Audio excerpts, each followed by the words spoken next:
A paz, meus amados queridos irmãos, da parte de Deus, de nosso Senhor Jesus Cristo, tudo bem com vocês? Espero que esteja todo mundo bem.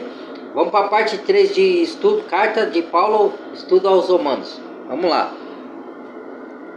Deixa eu ajeitar aqui direitinho. Espera aí.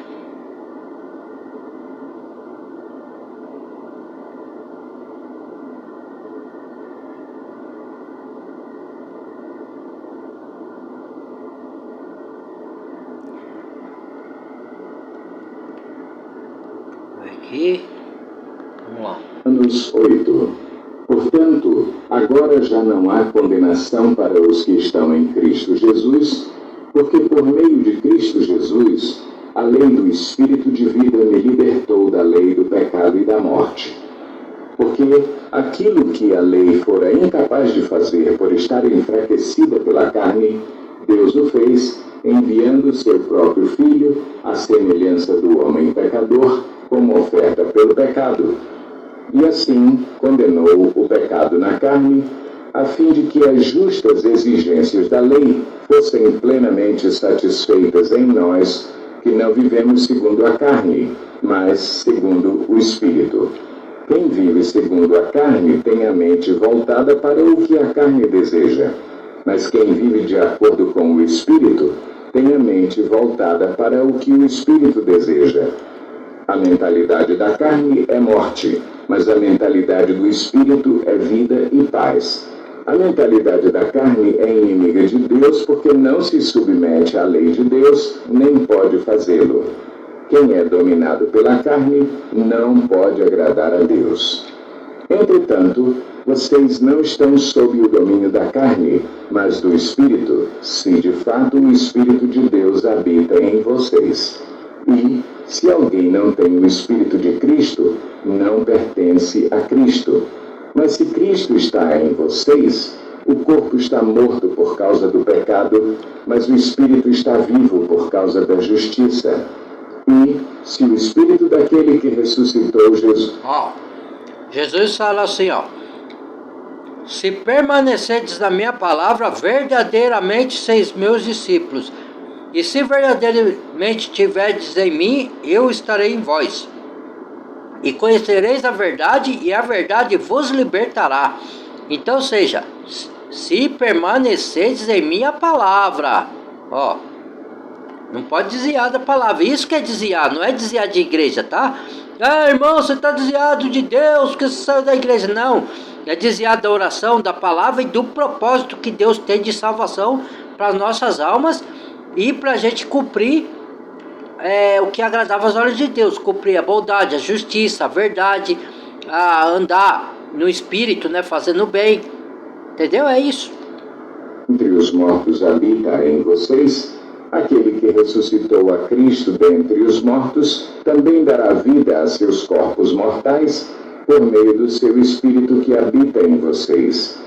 Portanto, irmãos, estamos em dívida, não para com a carne, para vivermos sujeitos a ela. Pois se vocês viverem de acordo com a carne, morrerão.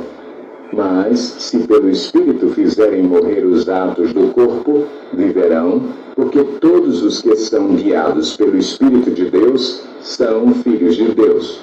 Pois vocês não receberam um espírito que os escravize para novamente temerem, mas receberam o Espírito que os adota como filhos, por meio do qual clamamos Abba, Pai.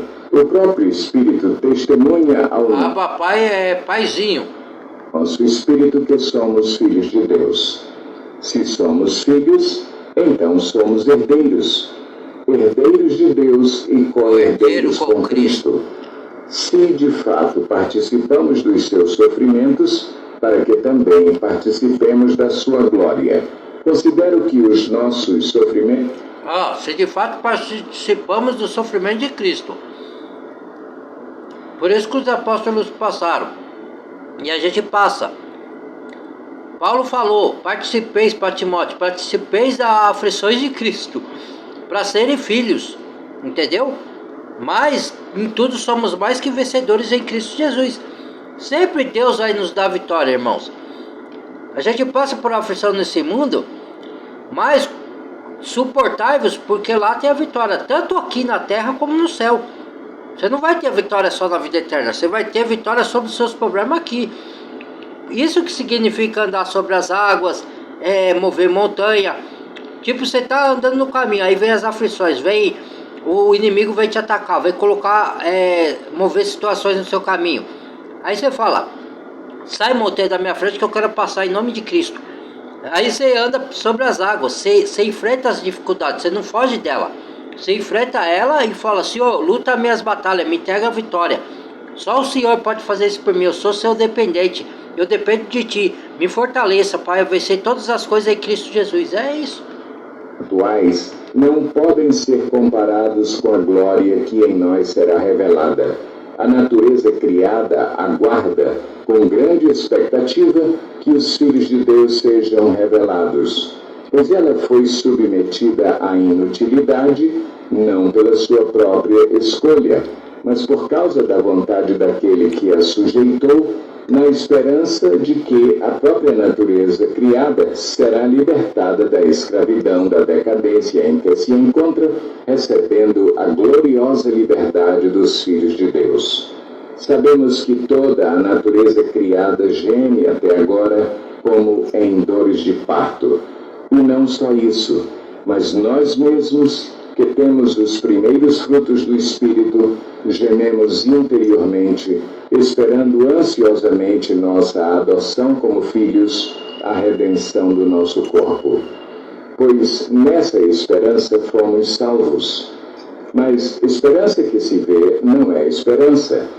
Quem espera por aquilo que está vendo? Mas se esperamos o que ainda não vemos, aguardamo-lo pacientemente. Da mesma forma, o Espírito nos ajuda em nossa fraqueza, pois não sabemos como orar. Mas o próprio Espírito intercede por nós com gemidos inexprimíveis. E aquele que sonda os corações conhece a intenção do Espírito, porque o Espírito intercede pelos santos de acordo com a vontade de Deus. Sabemos que Deus... Entendeu? O Espírito intercede por nós. A própria palavra ensina a gente a orar de acordo com o que está escrito lá. Em todas as coisas para o bem daqueles que o amam, dos que foram chamados de acordo com o seu propósito. Pois aqueles que de antemão conheceu, também os predestinou para serem conformes à imagem de seu Filho, a fim de que ele seja o primogênito entre muitos irmãos. E aos que predestinou, também chamou. Aos que chamou, também justificou. Aos que justificou, também glorificou. Que diremos, pois, diante dessas coisas? Se Deus é por nós, quem será contra nós? Aquele que não poupou seu próprio Filho, mas o entregou por todos nós, como não nos dará juntamente com ele e de graça todas as coisas? Quem fará alguma acusação contra os escolhidos de Deus? É Deus quem os justifica. Quem os condenará? Foi Cristo Jesus que morreu, e mais, que ressuscitou e está à direita de Deus e também intercede por nós. Quem nos separará do amor de Cristo? Será tribulação, ou angústia, ou perseguição, ou fome, ou nudez, ou perigo, ou espada? Como está escrito, por amor de ti enfrentamos a morte todos os dias. Como ovelha mandada para o matadouro. Como ovelhas destinadas ao matadouro. Oh, glória! Mas em todas estas coisas somos mais que vencedores. Aí, ó. Por meio daquele que nos amou. Pois estou convencido de que nem morte, nem vida, nem anjos, nem demônios, nem o presente, nem o futuro, nem quaisquer poderes, nem altura, nem profundidade, nem qualquer outra coisa na criação será capaz de nos separar do amor de Deus que está em Cristo Jesus, nosso Senhor. Glória! Aí, salvação, prova que salvação não se perde, irmão. Tá vendo? Essa é a prova que salvação não poderá do amor de Deus separar quem está em Cristo Jesus, quem se converteu, quem entregou a vida para Jesus, tá? Seja bem claro isso. Vamos lá. Digo a verdade em Cristo, não minto. Minha consciência o confirma no Espírito Santo. Tenho grande tristeza e constante angústia em meu coração, pois eu até desejaria ser amaldiçoado e separado de Cristo por amor de meus irmãos, os de minha raça, o povo de Israel. Deles é a adoção de filhos, deles é a glória divina, as alianças, a concessão da lei, a adoração no templo e as promessas. Deles são os patriarcas, e a partir deles se traça a linhagem humana de Cristo, que é Deus acima de todos, bendito para sempre. Amém. Amém. Não pensemos que a palavra de Deus falhou, pois nem todos os descendentes de Israel são Israel. Nem por serem descendentes de Abraão, passaram todos a ser filhos de Abraão. Ao contrário. Ele está falando que nem todos que é judeus, de origem judaica, é judeu. Entendeu? Hoje nós somos filhos de Abraão pela fé. Então, nós somos considerados judeus. Não é que, os religiosos distorcem isso, que nós somos continuação dos judeus, nada disso. Nós somos novo povo, judeus e gentios numa nova aliança. O que quer dizer que nós somos considerados judeus em espírito, né? Que é Israel de Deus, é a nova Jerusalém que desce do céu ataviada para sua noiva. Entendeu? É isso. Por meio de Isaque, a sua descendência será considerada. Noutras palavras, não são os filhos naturais que são filhos de Deus, mas os filhos da promessa é que são considerados descendência de Abraão. Os naturais de judeu, da natureza de judeu, todos, sejam judeus, grego, qualquer outro, é considerado filho de Deus por meio de Abraão. Entendeu? Porque pela fé sois filhos de Abraão, por meio do Espírito. Pois foi assim que a promessa foi feita. No tempo devido, virei novamente, e Sara terá um filho. E esse não foi o único caso. Também os filhos de Rebeca tiveram um mesmo pai, nosso pai Isaque. Todavia, antes que os gêmeos nascessem ou fizessem qualquer coisa boa ou má, a fim de que o propósito de Deus conforme a eleição permanecesse, não por obras, mas por aquele que chama, foi dito a ela: o mais velho servirá ao mais novo, como está escrito: amei Jacó, mas rejeitei Esaú. E então, que diremos? Acaso Deus é injusto? De maneira nenhuma, pois ele diz a Moisés: terei misericórdia de quem eu quiser ter misericórdia, e terei compaixão de quem eu quiser ter compaixão. Portanto, isso não depende do desejo ou do esforço humano, mas da misericórdia de Deus. Pois a Escritura diz ao Faraó: eu o levantei exatamente com este propósito, mostrar em você o meu poder, e para que o meu nome seja proclamado em toda a terra. Portanto, Deus tem misericórdia de quem Ele quer, e endurece a quem Ele quer. Mas algum de vocês me dirá: então por que Deus ainda nos culpa? Pois quem resiste à sua vontade? Mas quem é você, ó homem, para questionar a Deus? Acaso aquilo que é formado pode dizer ao que o formou: por que me fizeste assim? O oleiro não tem direito de fazer do mesmo barro um vaso para fins nobres e outro para uso desonroso? E se Deus, querendo mostrar a sua ira e tornar conhecido o seu poder, suportou com grande paciência os vasos de sua ira, preparados para a destruição? Que dizer, se ele fez isto para tornar conhecidas as riquezas de sua glória aos vasos de sua misericórdia, que preparou de antemão para a glória, ou seja, a nós, a quem também chamou, não apenas dentre os judeus, mas também dentre os gentios? Como ele diz em Oséias: chamarei meu povo a quem não é meu povo, e chamarei minha amada a quem não é minha amada. E acontecerá que, no mesmo lugar em que se lhes declarou, vocês não são meu povo, eles serão chamados filhos do Deus vivo. Isaías exclama com relação... Aí é uma reflexão a se entender, porque não terá Deus, porventura, fazer um vaso de honra e outro para desonra? Quem é o homem para dizer por que me fez assim? Né? Se Deus preparou ele para a ira e o outro para a salvação, Deus, o que ele quer dizer ali? Na infinita sabedoria de Deus, irmãos, ele quer dizer assim, ó, Deus é onisciente. Então não é que ele preparou ninguém para a ira, entendeu? É que ele já sabia quem ia aceitar Cristo e quem não ia. Então ele endurece o coração de quem ele quer. Porque nem Faraó, quantas vezes ele deu chance para Faraó libertar o povo dele, o Faraó do Egito, e o Faraó não quis, entendeu? Parecia que ia libertar, depois voltava atrás. Aí Deus falou, tá bom, então agora eu não quero mais, agora eu vou endurecer seu coração de vez. Aí Deus endureceu o coração de Faraó. Então Deus preparou Faraó para a ira, porque ele se preparou para a ira. Ele não aceitou a graça de Deus, entendeu? Então não é Deus que prepara. Tanto é que tem ali uma palavrinha, uma pequenininha que estou ali no meio.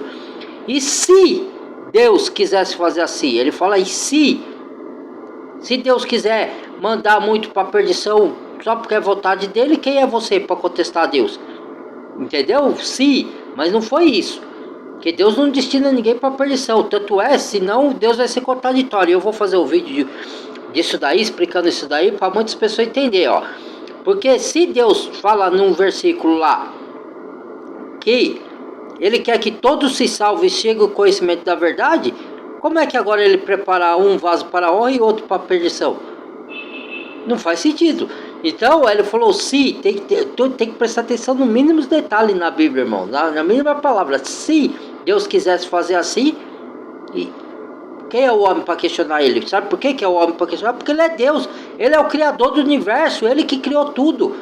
O homem não tem direito de questionar a Deus, tem direito de tirar suas dúvidas, perguntar por que disso, porque eu quero te obedecer, mas por onde, que caminho eu vou, então eu preciso saber do Senhor, eu preciso tirar minhas dúvidas para não ir para o caminho errado. Aí sim, agora não para questionar a Deus, porque me fizesse assim, eu sou assim porque o Senhor me fez assim, a culpa é sua, então que não sei o que, entendeu? É isso, mas Deus não destinou ninguém para ira. A pessoa é que não quer aceitar, então aí ele mesmo destina, porque a pessoa se destinou, entendeu? Deus é onisciente, Deus já sabia que a pessoa não ia aceitar Jesus, ou ia querer se perder. Porque para ela isso não é se perder, andar pelos caminhos do pecado, do mal, entendeu? Para elas ela está tirando vantagem. Aí rouba os outros, manipula, ganha dinheiro, estelionato, aí ganha dinheiro daqui, fica rico, aí acha que ela está tirando vantagem. Não, mas ela está tirando vantagem dos outros, fazendo o que é errado. Entendeu? Ela mesmo se destina para a perdição. Aí Deus falou, tá bom, seja feita a sua vontade. Não quer fazer a minha vontade? Então seja feita a sua. Vou deixar você ir para a perdição. Israel.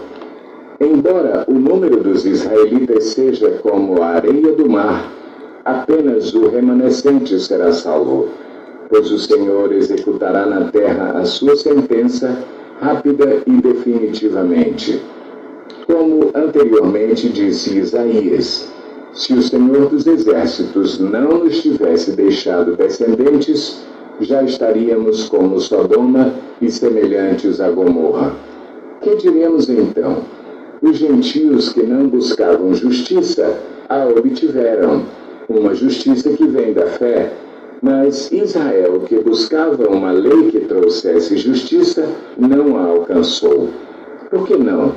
Porque não a buscava pela fé, mas como se fosse por obras. Eles tropeçaram na pedra de tropeço, como está escrito.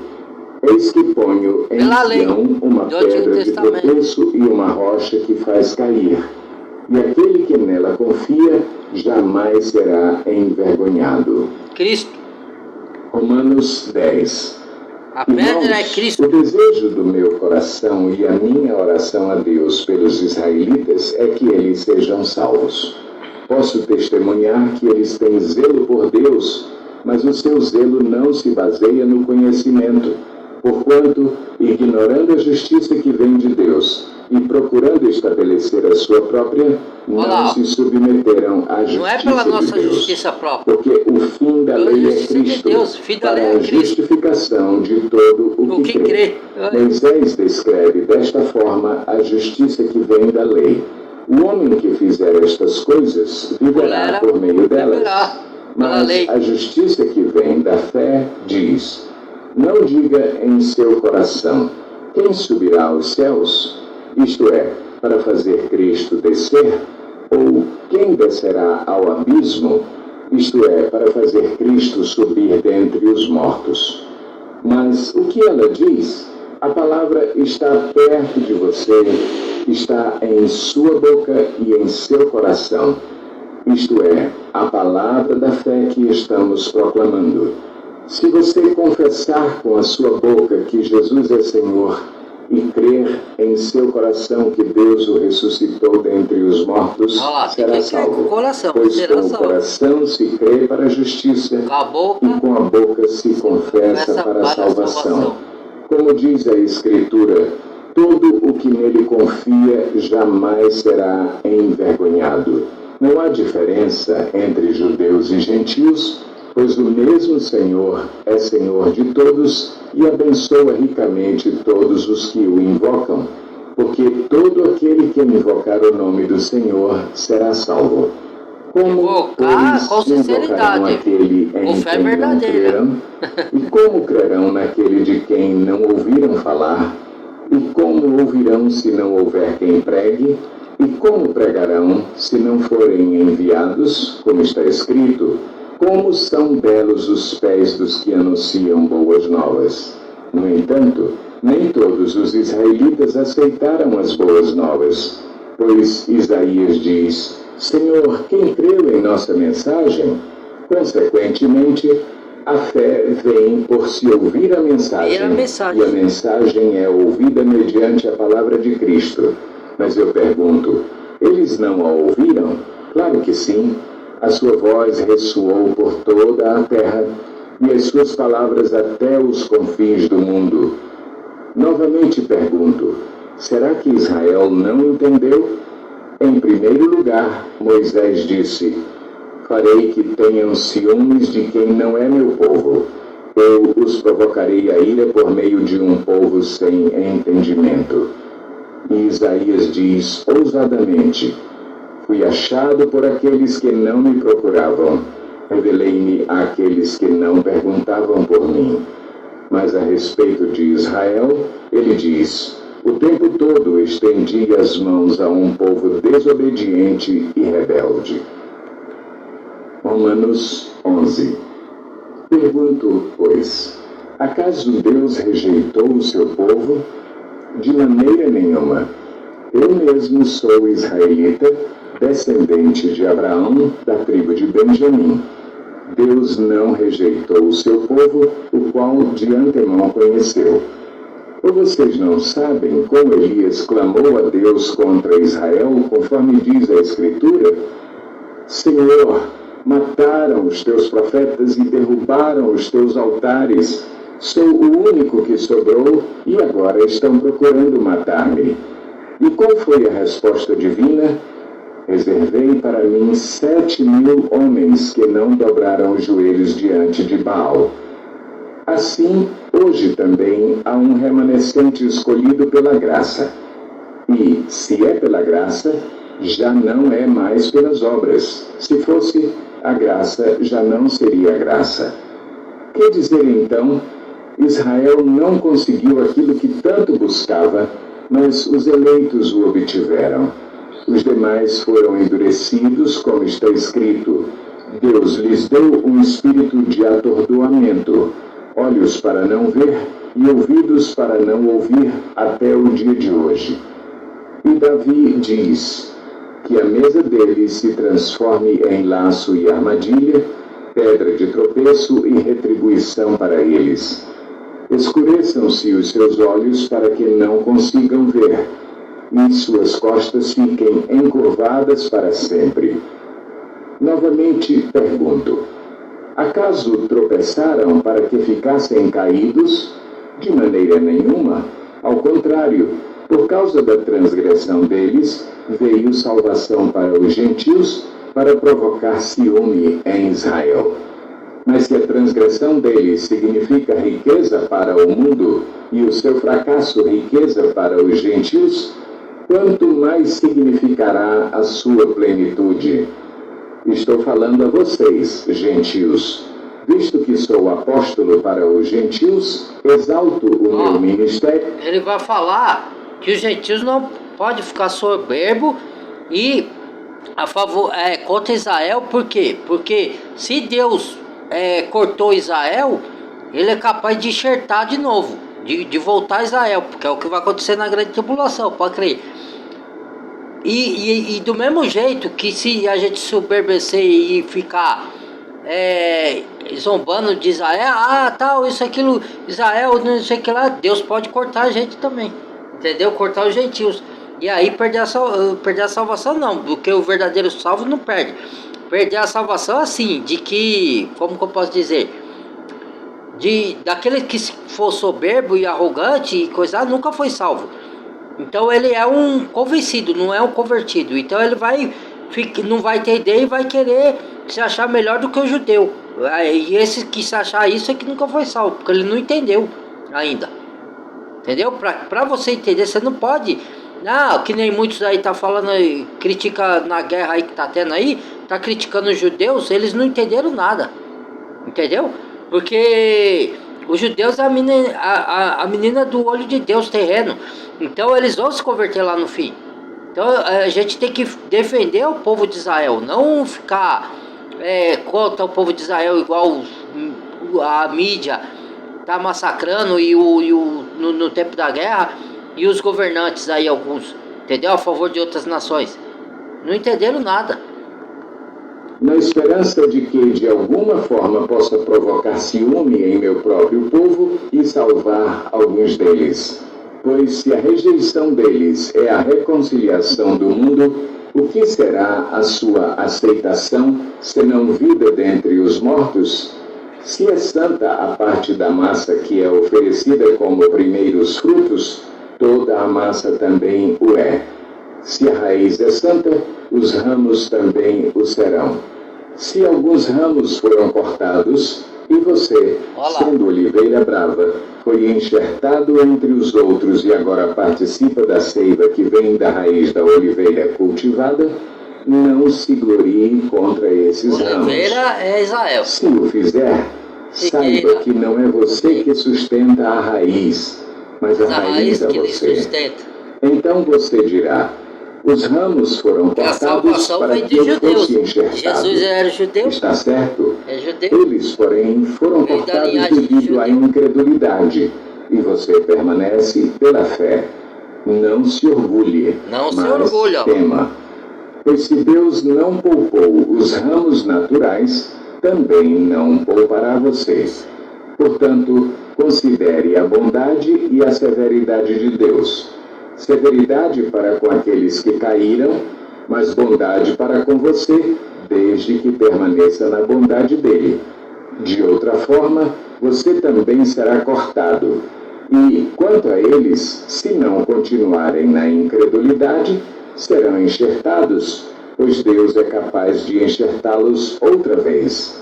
Afinal de contas, se você foi cortado de uma oliveira brava por natureza e, de maneira antinatural, foi enxertado numa oliveira cultivada, quanto mais serão enxertados os ramos naturais em sua própria oliveira? Irmãos, não quero que ignorem este mistério, para que não se tornem presunçosos. Israel experimentou um endurecimento em parte, até que chegue à plenitude dos gentios.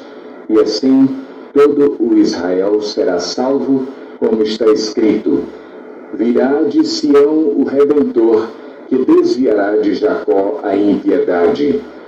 E esta é a minha aliança com eles, quando eu remover os seus pecados.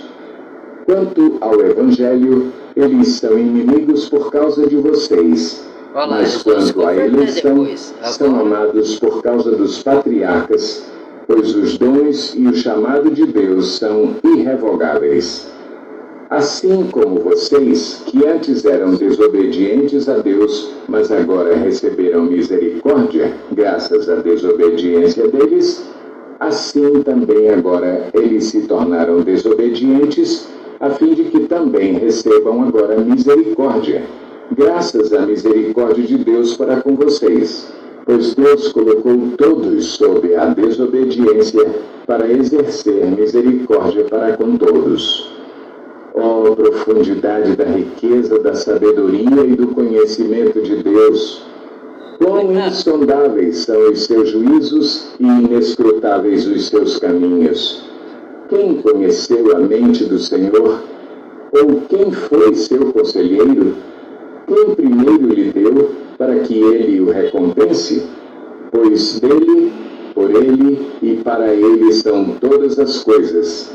A ele seja a glória para sempre. Amém. Romanos 12. Portanto, irmãos, rogo-lhes pelas misericórdias de Deus que se ofereçam em sacrifício vivo, santo e agradável a Deus. Este é o culto racional de vocês. Não se amoldem ao padrão deste mundo, mas transformem-se pela renovação da sua mente, para que sejam capazes de experimentar... Então, o que é isso? Não se amolde aos padrões desse mundo, mas se molde a renovação da sua mente.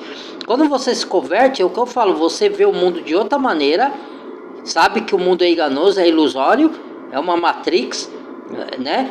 Tudo que o mundo oferece é mentira, é enganoso, é manipulador. E você enxerga a si mesmo de outra forma, porque o velho homem morreu e você é uma nova criatura. Você enxerga a sua essência para a qual você foi criado, que aquele velho homem não era você, era por causa do pecado. Agora você é você. Você encontrou o seu verdadeiro eu. E você enxerga as pessoas de outra forma. Aquelas que encontraram o seu verdadeiro eu e se converteram, e aquelas que não se converteram. Você enxerga o pecado das altas, mas você não pode ficar condenando ninguém. Você pode julgar as atitudes, mas não condenar. Condenar só a Deus, que pode. Tá? Então vamos lá.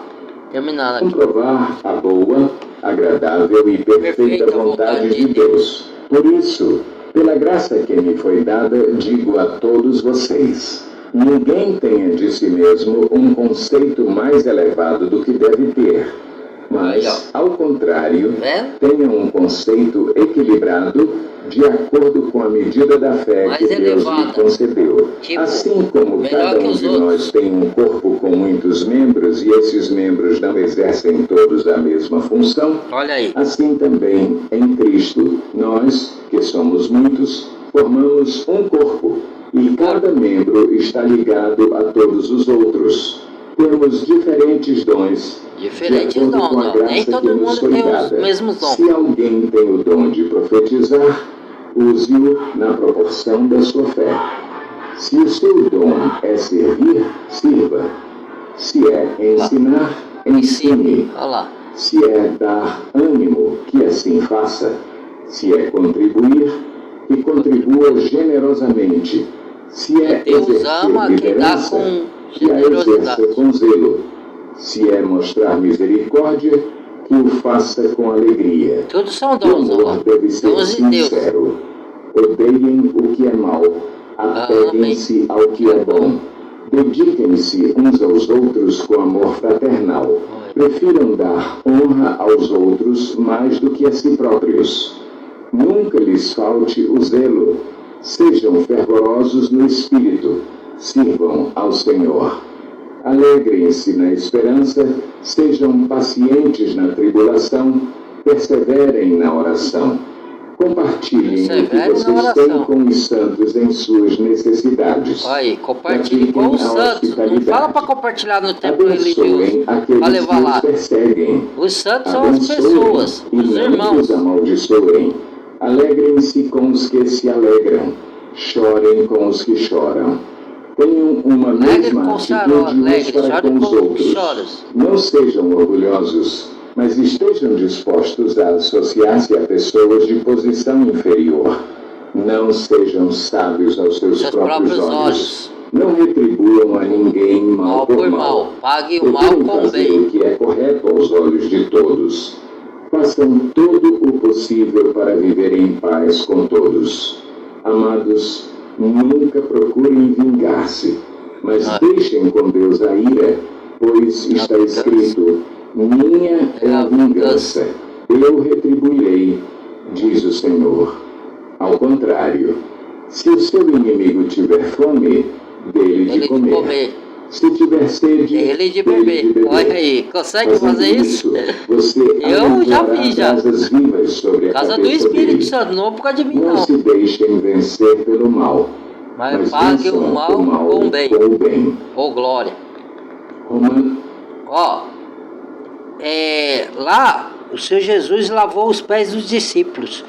E lavou, aquilo ali é o simbolismo que ele veio para servir. E hoje nós temos que lavar os pés. Não é lavar os pés, é servir os irmãos de alguma forma. Com cada um com o seu dom, olha lá. Cada um tem o dom distribuído lá que ele falou.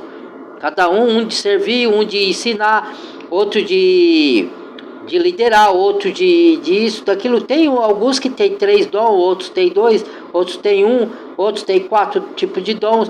E por isso que tem que ter a comunhão com o corpo de Cristo, com os irmãos sinceros, verdadeiro, com a luz, não com as trevas, tá?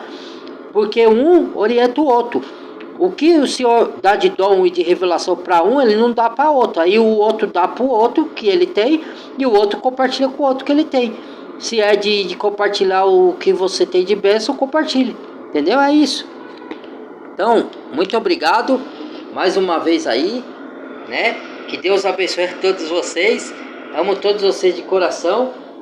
E badale o sininho de todas para receber as notificações do próximo vídeo que eu postar. Deixa o like. Se gostou, não esqueça de deixar o like para o algoritmo reconhecer e compartilhar para outros. E que vocês possam compartilhar em nome de Jesus os vídeos que gostarem. E se inscreva no canal não é inscrito e bem-vindo a novos inscritos. Deus abençoe a todos, tá? Beijo no coração. Ósculo Santo. Fui.